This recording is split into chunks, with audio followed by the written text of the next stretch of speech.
Target చేస్తున్నారు.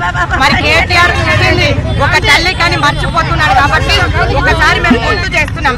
ఒక తల్లి, ఒక చెల్లె, ఒక బిడ్డ, ఒక పెళ్ళాం ఉన్న కేటీఆర్ మరి వాళ్ళ ఇంట్లో బాధపడుతుంది అంటున్నారు. మరి తోటి మహిళల బాధ కనిపిస్తలేదా? ఈ రోజు దొంగేడుపు, దొంగ కండీలు అని మాట్లాడుతున్న కేటీఆర్ కి మహిళలందరినీ కూడా ఈ రోజు కించపరుస్తూ మాట్లాడుతున్నాడు. మొన్న బ్రేక్ డాన్సులు అన్నాడు, ఈ రోజు ఏమన్నాడు? మా మహిళా మంత్రులను ట్రోల్ చేస్తున్నాడు. ఒక్కరికొక్కరికి ఒక రేటు పెట్టినారు. రేవంత్ రెడ్డి మీద కామెంట్స్ పెడితే ఒక రేటు, సీతక్క మీద కామెంట్ పెడితే ఒక రేటు, కొండా సురేఖక్క మీద కామెంట్ పెడితే ఒక్క రేటు. చెప్పు దెబ్బలు తింటావు కేటీఆర్. ఏం ఖబర్దార్, మహిళల ఖబర్దార్ ఖబర్దార్.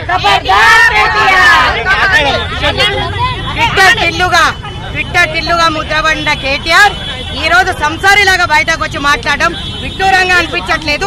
10 ఏళ్లు మరి నీ అయ్యా ప్రగతి భవన్ తెరిపియకపోయే, మరి నువ్వు ఏమి సెక్రటేరియట్ తెరవకపోయే, మరి ఎవరి కోసం? యువరాజు కోసం సెక్రటేరియట్ కట్టినాడు.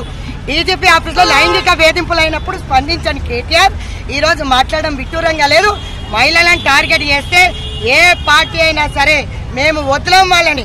మహిళలని గౌరవించి మాట్లాడే సంస్కృతి మీకు ఉండాలి. ప్రతిపక్షంలో కూర్చున్నా మా ఓట్లన్నీ కూడా మహిళలందరూ కూడా ఈ రోజు కాంగ్రెస్ పార్టీకి వేసినారు.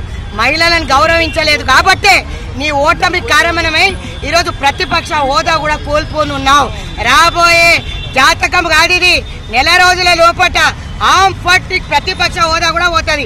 కేటీఆర్